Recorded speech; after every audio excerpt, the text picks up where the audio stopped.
बिस्मिल्लाहिर्रहमानिर्रहीम। अस्सलाम वालेकुम नाज़रीन, आप यूट्यूब चैनल देख रहे हैं। मैं इमरान ख़ान हूँ। तमाम अहले ईमान को, तमाम लोग जहाँ जहाँ ईद मना रहे हैं पूरी दुनिया में, उन सबको मेरी तरफ़ से, मेरी टीम की तरफ़ से बहुत बहुत ईद मुबारक। तो यहाँ प्रदेश से हम आपको ईद मुबारक कह रहे हैं और हमारे लिए आप दुआ कीजिए कि हालात पाकिस्तान के बेहतर हों, पाकिस्तान के अंदर जुल्म जबर और फस्तायत ख़त्म हो, हम वापस जाएँ और अपनों के साथ ईद मनाएँ। और अपने देश में अपने लोगों के बीच में ईद मनाना बहुत एक एक एक अलग चीज़ है। इसको आप जब बाहर होते हैं तो आप मिस करते हैं, और जब आप मजबूरन बाहर होते हैं तो फिर आप बहुत मिस करते हैं। तो नादरीन, ख़बरें जो है वो आपके सामने रखता हूँ। बहुत अच्छी खबरें तो नहीं है आलमी सतह पे पाकिस्तान के ख़ित्ते के हवाले से, पाकिस्तान के अंदर और पाकिस्तान के बाहर जो हालात हैं उस हवाले से कुछ बहुत अच्छी खबरें नहीं हैं। लेकिन पहली खबर तो ये है कि इमरान खान साहब को ईद की नमाज़ नहीं पढ़ने दी गई एक मरतबा फिर। अब इसमें खबर पता किस तरह दी गई है पाकिस्तान की मीडिया पे, ये आप ढिठाई और बेशर्मी देखें पाकिस्तान की मीडिया की, कि जियो न्यूज़ खबर दे रहा है कि अडियाला जेल में नमाज ईद की अदायगी, इमरान खान सिक्योरिटी वजूहात के बायस नमाज ना पढ़ सके। ये तो ऐसे लिखा जैसे ये इमरान खान की अपनी चॉइस थी कि उन्होंने नमाज पढ़नी है या नहीं पढ़नी। यानी superintendent of jail Imran Khan साहब के पास आया और देखा जनाब कि अगर आप नमाज पढ़ना चाहते हैं तो आ जाएं और आके पढ़ लें। यानी ये तो ऐसे ही कर रहे हैं। हालांकि असल खबर यह है कि एक मरतबा फिर साबिक वज़ीर आज़म और पाकिस्तान के सबसे बड़े लीडर को नमाज पढ़ने से रोक दिया गया। पाकिस्तान तहरीक इंसाफ की जो दीगर क़यादत है, उन्होंने बाकायदा खतूत लिखे और गवर्नमेंट से यह मुतालबा किया कि उन्हें नमाज ईद की अदायगी की इजाज़त दी जाए, मगर उनमें से किसी को भी ईद की नमाज नहीं पढ़ने दी गई। मस्जिद अक्सा में इसराइलियों ने नमाज पढ़ने से रोक दिया और कश्मीर के कुछ एरियाज़ में भारतीयों ने नमाज पढ़ने से रोक दिया, और पाकिस्तान की जेलों में पाकिस्तान की मिलिट्री एस्टेब्लिशमेंट ने नमाज पढ़ने से रोक दिया। तो ये इनके लिए एक नॉर्मल चीज़ हो सकती है। अब नादरीन, शिया उलमा इकराम की एक बड़ी तादाद लगातार आसिम मुनीर साहब के सख्त रवैये के ख़िलाफ़ एहतजाज कर रही है। बार बार उनके बयानात सामने आ रहे हैं और इक्का दुक्का लोगों को एस्टेब्लिशमेंट ने दबाव में लिया है, और उनको दबाव में लेकर ताहिर अशरफी टाइप के बंदे या मुफ्ती मुनीबुर रहमान साहब के टाइप के बंदे, उन्हें दबाव में लेकर उनसे बयानात, लिखे लिखाए बयानात उनको देकर उनसे पढ़वाए जा रहे हैं। लेकिन जो उलमा इकराम है, अहले तशी, चाहे वो मुलाकात में शामिल थे, चाहे उन्होंने मुलाकात का हाल सुना है, वो अब एहतजाज कर रहे हैं और उनके बयानात सामने आ रहे हैं। 2 बयान सिर्फ मैं आपके सामने रख देता हूँ, बहुत सारे हैं, दर्जनों है, ये दर्जनों बयान आते हैं। और जो भी मौलवी इस मौके के ऊपर डंडी मारेगा, 2 नंबरी करेगा, तो अवाम उसको याद रखेगी कि ये जब हक बात करने का वक्त आया था तो ये कहाँ खड़ा था। तो यहाँ पे एक स्टेटमेंट जो है ये आया है जनाब अल्लामा सैयद सब्तैन हैदर सब्जवारी साहब का। वो ये कहते हैं कि आसिम मुनीर, आप एक मुतनाज़ आर्मी चीफ हैं, आपकी हरकतों ने सारी फ़ौज को मुतनाज़ बना दिया है। आप कौन होते हैं हमें ईरान भेजने वाले? हम इस मुल्क के खालिक हैं। इस मुल्क में शिया सुन्नी सब मिलकर रहते हैं, शिया सुन्नी सब ने मिलकर ही पाकिस्तान बनाया था। ये एक और स्टेटमेंट है, ये अल्लामा शेख जवाद, इन्होंने ईद के खुतबे में जवाब दिया। इन्होंने कहा जी आपने रिटायर होकर चले जाना है, हमने रहना है, सिक्योरिटी इदारों और अवाम के दरमियान खलीज पैदा ना की जाए। आपने अहले तशी के दिलों को सदमा पहुंचाया है, उनसे माफ़ी मांगो। ये सकरदू में इन्होंने ईद की नमाज पे खिताब किया है। तो ये मैंने आपके सामने सिर्फ 2 उलमा इकराम रखे हैं, बहुत सारे और जय्यद उलमा इकराम जो अहले तशी हैं। अच्छा, मैं हैरान हुआ हूँ कि ऐसा कभी ज़बरदस्त मौक़िफ़ हमने किसी और फ़िरके के उलमा इकराम की जानिब से नहीं देखा था। मैं सुन्नी मुसलमान हूँ, कहानियाँ तो हमने बहुत अजीब अजीब सुनी थी, लेकिन हमने तो ये देखा हमेशा कि जब भी कभी मौलवियों के खड़े होने का वक्त आया, मौलवी लेट गए। यानी तहरीके लब्बैक के ऊपर जुल्म होता है तो हमारे सुन्नी मौलवी जो है वो किसी के मुंह से चूं तक नहीं निकली, किसी ने पूछा भी नहीं वो जुल्म किधर हुआ। आज तक कोई पूछ ही नहीं सका कि वो साद रिजवी किधर गया, उसका भाई किधर गया, कोई भी नहीं पूछ सका। बल्कि मुफ्ती मुनीब जैसे बंदे, ताहिर अशरफी जैसे बंदे जो हैं वो उसके जवाब घड़ रहे थे और आज भी चुप करके बैठे हुए हैं। मसाजिद को ताले लगा दिए गए, सख्त जुबान इस्तेमाल की, बार बार किया गया। लेकिन यहां पे हमने देखा कि दरबारी मौलवी बहुत बड़ी तादाद में। लेकिन जब हमने उधर देखा तो उधर एक सख्त लहजा और तौहीन आमेज गुफ्तगू आर्मी चीफ की जानिब से मुबैना तौर पर जब की गई तो शिया उलमा इकराम की अक्सरियत खड़ी हो गई। उन्होंने साबित किया कि 25-25 हज़ार के वजीफे जो हैं वो, यानी इधर तो 25-25 हज़ार के वजीफे भी लगे हुए हैं, तो ये अब सबको सोचना पड़ेगा, उलमा इकराम जो हैं उनके ऊपर दीन की बड़ी भारी जिम्मेदारी आयद होती है। उन्होंने कौम को बताना है कि सच क्या है और झूठ क्या है। उन्होंने कौम को सही और गलत के बीच में तमीज़ करनी सिखानी है। और अगर वो खुद डरे रहेंगे, सहमे रहेंगे इस वजह से कि कोई उन्हें मार देगा या कोई उनकी नौकरी छीन लेगा या कोई अपने इख्तियार को इस्तेमाल करके उनको जेल में डाल देगा, तो इस खौफ के साथ तो वो तबलीग नहीं कर सकते। बहरहाल यहाँ पे उलमा ने काफ़ी रेजिलियंस शो की है। अब नाजरीन, एक और जो खबर है वो खामनेई और ईरानी सदर की जानिब से, और ये इम्पॉर्टेंट क्यों है ये मैं आपको बताता हूँ। देखिए, ये मामला शुरू होता है पाकिस्तान की नीयत। पाकिस्तान के फील्ड मार्शल ने शहबाज शरीफ के साथ मिलकर, क्योंकि तीसरे किसी को तो पता ही नहीं है, इन्होंने सऊदी अरब के साथ एक दिफाई मुआहदा किया है। ईरान को पता है कि वो दिफाई मुआहदा क्या है, और ईरान नहीं चाहता कि पाकिस्तान ईरान के साथ किसी लड़ाई का हिस्सा बने। अब इसमें इस मौका पर जो एक स्टेटमेंट मुश्तबा खामनेई का स्टेटमेंट आया, उन्होंने कहा कि ईरान अपने मशरकी पड़ोसियों को बहुत करीब समझता है। उन्होंने पाकिस्तान का नाम लेकर कहा कि ये मुल्क उनके वालिद आयतुल्लाह अली खामनेई का खास पसंदीदा मुल्क था। यानी जो आयतुल्लाह अली खामनेई शहीद हो गए, उनका पसंदीदा मुल्क पाकिस्तान था। ये बात उनके बेटे मुश्तबा खामनेई ने कही है। इस मौका पर क्यों कही, आप सारे समझ सकते हैं कि पाकिस्तान को इस लड़ाई के अंदर उतारने के लिए तैयार किया जा रहा है, और ये चंद लोगों का फैसला है, बंद कमरों का। पाकिस्तानी कौम से तो पूछा ही किसी ने नहीं, ना पार्लिमान से पूछा, ना कैबिनेट से पूछा। वैसे भी हुकूमत जाली है, तो वो लड़ाई में उतरने वाले। ईरान भी इस बात को जानता है, तो उन्होंने बताया जनाब हमारी हकीकत तो ये है कि हम आपसे लड़ना नहीं चाहते, या हम तो आपको पसंद करते हैं। दूसरा, उन्होंने पाकिस्तान के ऑयल टैंकर्स को गुजरने की इजाज़त भी दी, तो ये अहम है। इसके अलावा ईरानी सदर ने मुसलमान मुल्कों से लड़ाई अवॉइड करने के लिए कहा कि सिक्योरिटी ब्लॉक तश्कील दिया जाए इस्लामी ममालिक का। ईरान पड़ोसी ममालिक के साथ जंग नहीं चाहता। पड़ोसी ममालिक हमारे भाई हैं, इख्तिलाफात हल करना चाहते हैं। खित्ते में बैरूनी ताकतों की मौजूदगी की कोई ज़रूरत नहीं है। ये ईरानी सदर ने स्टेटमेंट दिया। क्यों दिया? क्योंकि वो ये जानते हैं कि बाहर से जो लोग आते हैं वो यहाँ पे खित्ते के अंदर कोई ना कोई अपना मफाद उठाने के लिए कोई झगड़ा शुरू कर देते हैं, कोई लड़ाई शुरू हो जाती है। तो उससे बचने के लिए उन्होंने ये स्टेटमेंट दिया कि ये एक तरीक़ाकार हो सकता है। अब ईरानी दबाव इतना ज़्यादा अमेरिका पे बढ़ गया है, और अमेरिका के लिए सूरत हाल इतनी मुश्किल हो गई है कि उन्होंने ईरानी तेल की तरसील पर जो पाबंदी लगाई हुई थी 90 की दहाई से, उसे उठाने का फैसला कर लिया है। मिसाल के तौर पे ये एक रिपोर्ट आई है हमारे पास। इस रिपोर्ट के मुताबिक ईरान को इजाज़त दी जा रही है कि उसका जो लाखों बैरल तेल मौजूद है समंदर में, वो उस तेल को सप्लाई कर सकता है। इससे पहले ईरान को कभी इसकी इजाज़त नहीं दी गई थी। तो अब ईरान को ये परमिशन दी जा रही है कि आप अपना तेल सप्लाई कर सकते हैं। लाखों बैरल तेल ईरानी जो है वो उसको फ़रोख्त आप कर सकते हैं, दुनिया को दे सकते हैं, ताकि जो तेल की कीमतें आलमी सतह पे बढ़ रही हैं उन्हें कुछ कंट्रोल किया जा सके। और ये डोनाल्ड ट्रंप के ऊपर लगातार दबाव है। जैसे ही तेल की कीमत बढ़ती है, डोनाल्ड ट्रंप को पूरी दुनिया से जो है वो मुसीबत पड़ जाती है। पूरी दुनिया डोनाल्ड ट्रंप के खिलाफ हो जाती है, तो ट्रंप के लिए मुश्किलात बढ़ती हैं इस सूरत हाल में। अब ये एक अमरीकी केपलर इंस्टीट्यूट है, उसकी एक रिपोर्ट आई है कि अगर ईरान 1 महीने के अंदर अपना ये तेल बेचता है, 1 महीने के लिए अभी उन्होंने फिलहाल पाबंदी उठाई है, अगर ये तेल ईरान बेचता है तो ईरान 8.7 अरब अमरीकी डॉलर कमा सकता है। अब ये बहुत ठीक ठाक पैसा है। पाकिस्तानी 1 अरब डॉलर के लिए जो है वो कहाँ कहाँ जाते हैं, कितने चक्कर लगाते हैं, किस किस को मिलते हैं, क्या क्या बात करते हैं। कई कई चक्कर लगाने और मिन्नतें करने के बाद आपको रोल ओवर मिलता है 1 अरब डॉलर का, 2 अरब डॉलर का। टोटल लड़ाई आपने लड़नी है तो आपने सऊदी अरब को कहा कि हमें उधार दे दे, पैसा सिर्फ हमारे अकाउंट में रख दे, कितना 5 अरब डॉलर, और ईरान को 8.7 अरब डॉलर। यानी ईरान को तो जंग का भी फायदा हो गया।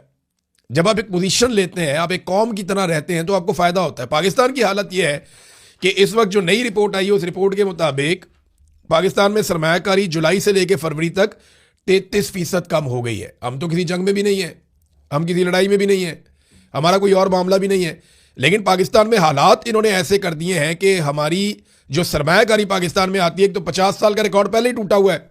ये 33% सरमायाकारी जुलाई से लेकर फरवरी तक मजीद पाकिस्तान में कम हो गई है। ये जनाब पाकिस्तान की इन्होंने हालत की है। ट्रंप ने इस मौके पर नेटो को भी एक धमकी लगाई है। ये धमकी बहुत इंपॉर्टेंट है। ये आप देखिए क्योंकि डोनाल्ड ट्रंप को नजर आ रहा है कि नेटो ट्रंप की मदद नहीं कर रहा और ईरान के हमायती और सपोर्टर उसके साथ खड़े हैं। रशिया ने साफ ऐलान किया, पुतिन ने कहा जी कि बगैर किसी शर्त के यानी गैर मशरूत तौर पे हम ईरान के साथ हैं और हम ईरान के साथ खड़े हैं। अब ये रशियन स्टेटमेंट ईरान को बहुत ताकत देता है और ये नजर आ रहा है सारी दुनिया को कि रशिया किस लेवल की सपोर्ट ईरान को कर रहा है। तो ट्रंप ने जो धमकी लगाई है वो देख लें। उन्होंने कहा जी अगर हमारे नाम नेहाद नेटो के इत्तेहादी आपने हुर्मुज़ को खुलवाने में हमारी मदद नहीं करते, हालांकि वो ये कर सकते हैं, उनके लिए बहुत आसान है, बड़ी तेजी से हो जाएगा और बड़ा महफूज रहेगा, वो ये कर सकते हैं, लेकिन वो हमारे साथ ये करने में मदद नहीं करते। तो डोनाल्ड ट्रंप ने आगे ये बताया कि अब जबकि जंग बड़ी हद तक जीत ली गई है तो मैं तो जंग से निकल जाऊंगा, यानी वो ये कह रहे हैं। तो मुझे अपनी कौमी सलामती के लिए ग्रीनलैंड को महफूज बनाने के अज़म की दोबारा तस्दीक करनी पड़ सकती है, यानी मैं ग्रीनलैंड पे कब्जा कर लूंगा। दोबारा नेटो को धमकी लगा दी। डोनाल्ड ट्रंप ने पहले भी कहा था, तो यूरोप इकट्ठा हो गया था कि हम ग्रीनलैंड के ऊपर कब्जा कर लेंगे। जो फौजी ताकत से वो कब्जा तो कर सकता है, सस्टेन करना बड़ा मुश्किल है और यूरोप के साथ ताल्लुकात बिगाड़ के कोई अमेरिका अपना फायदा तो नहीं करेगा, लेकिन उसने फिर धमकी लगा दी है। मैं उम्मीद करता हूं कि ये बात वहां तक ना पहुंचे, लेकिन देखते हैं कि अब गेंद यूरोप के कोर्ट में है। हमने कई दहाइयों तक नेटो को फंड किया है और बदले में कुछ हासिल नहीं किया। क्यों नहीं किया? इराक से सारा पैसा अमेरिकी कंपनियां कमा के ले गई, मिडल ईस्ट से सारा पैसा अमेरिकी कंपनियां कमा के ले गई, अफगानिस्तान से सारे मादनियात अमेरिकी उठाकर ले गए, ये अब वेनेजुएला के सारे मादनियात और सारी चीज़ें अमेरिका के कंट्रोल में है। तो जहाँ जहाँ पे भी लड़ाई हुई है, या आप लीबिया चले जाएं, वहाँ पे कौन सी कंपनियां हैं, कौन काम कर रहा है, फ्रंटमैन कौन है, बैक पे कौन है, सारी दुनिया जानती है। तो नेटो की लड़ाइयों में अमेरिकन कंपनियों ने बेशुमार पैसा कमाया है। ये एक अलग बात है कि पैसा भी अमेरिका ने लगाया, लेकिन ज़्यादा पैसा कमाया उन्होंने कहा जी कि अब वक्त आ गया है कि हमें किसी ना किसी तरीके से इसका बदला दे यूरोप, जो हमने पैसा लगाया। मैंने अपने पहले दौरे हुकूमत में अपनी फ़ौज को बहुत मजबूत बनाया, अब दुनिया की वो सबसे ताकतवर फ़ौज है और मैं उसे अमेरिका और दुनिया की सलामती को यकीनी बनाने के लिए अपनी पूरी ताकत के साथ इस्तेमाल करूंगा और जिस तरह मैं मुनासिब समझूंगा उस तरह इस्तेमाल करूंगा। आपकी तवज्जो का शुक्रिया। ये डोनाल्ड ट्रंप ने यूरोप को और अमेरिका को अब तक की सबसे बड़ी धमकी लगा दी है कि जनाब मैं वहां पे अब हमला करने आ रहा हूं, बच सकते हो तो बच जाओ। अच्छा, पाकिस्तान की तो सरमायाकारी बेशक बहुत तबाह बर्बाद हो गई है। तो पाकिस्तान का वज़ीर आज़म एक खिताब किया शहबाज शरीफ ने, और कौम को कहा क्या? अब अंदाज़ा करें, खिताब वज़ीर आज़म का 105 बंदे सुन रहे थे। शहबाज शरीफ की अपनी टीम, फील्ड मार्शल की अपनी टीम, इतलात की टीम अलहदा, मरियम नवाज़ की टीम अलहदा, ये सारे रल के 105 भी नहीं बनते। सिर्फ 105 बंदे ऑनलाइन शहबाज शरीफ को सुन रहे थे। ये हालात है शहबाज शरीफ के, और इसको मुसल्लत किया पाकिस्तान की फौजी एस्टेब्लिशमेंट ने लाकर पाकिस्तान की आवाम के ऊपर, जिसको 105 बंदा नहीं सुनता। कितने बड़े मुल्क में? 25 करोड़ से जायद के मुल्क में। इमरान खान की झलक दिखाओ तो आपको पता चलेगा कि कितने लाख या कितने करोड़ लोग इमरान खान को सिर्फ देखने के लिए इंटरनेट के ऊपर आते हैं, हर प्लेटफॉर्म के ऊपर आते हैं। एक झलक। यहां पाकिस्तान के अंदर वजीर आज़म उसको बनाया गया जिसको 105 बंदे सुन रहे थे, और वो कहते हैं जी सादगी अपनाएं और सादगी को अपना ओढ़ना बिछौना बनाए। तो भाईजान अपनी भतीजी को कहना सी ना, खुद जहाज ले रहे हैं 11-11 अरब के और अवाम को कह रहे हैं कि सादगी अपनाओ, खुद नए से नए सूट पहन के सारा टब्बर लेके पूरी दुनिया की सैरे, और पाकिस्तानी अवाम जो है सादगी अपनाए।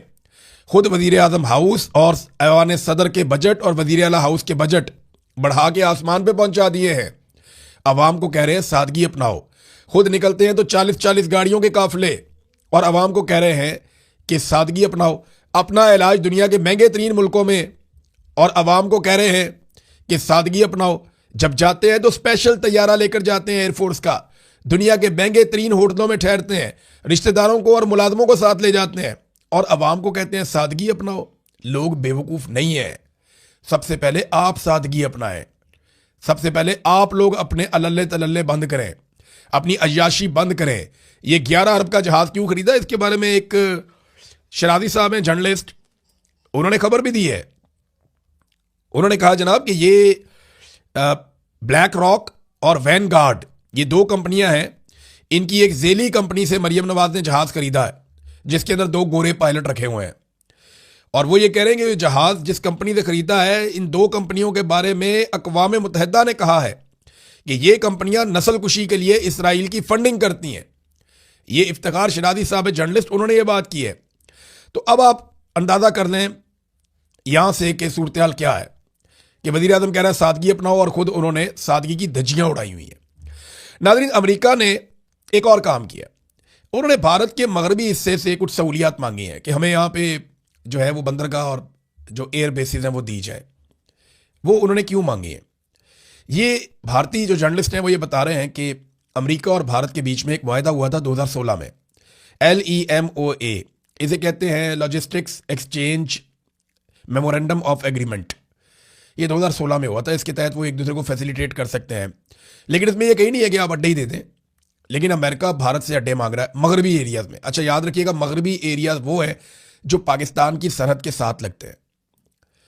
अमेरिकन अगर भारत के अंदर आ जाते हैं पाकिस्तान की सरहद के साथ, तो यहां से वो अगर ईरान पे अटैक करेंगे तो पाकिस्तान की फिजाई और ज़मीनी हदूद को भी इस्तेमाल कर सकते हैं या समुद्री हदूद को भी इस्तेमाल कर सकते हैं।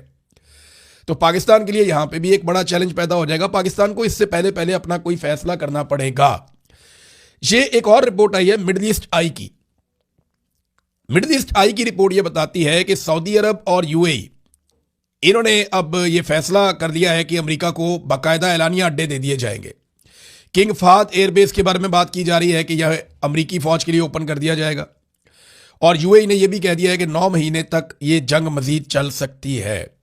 अब आप अंदाजा करना कि अगर अरब ममालिक खुलकर ईरान के खिलाफ अमेरिका को ओपनली अड्डे दे देंगे, पहले इससे खुफिया कार्रवाई हो रही थी, लेकिन अगर ओपनली दे देंगे तो फिर ईरान का अटैक बढ़ेगा, और पाकिस्तान इस लड़ाई में इसलिए जाएगा कि अरब ममालिक पाकिस्तान को बुलाएंगे और पाकिस्तान ने अरब ममालिक के पैसे देने हैं।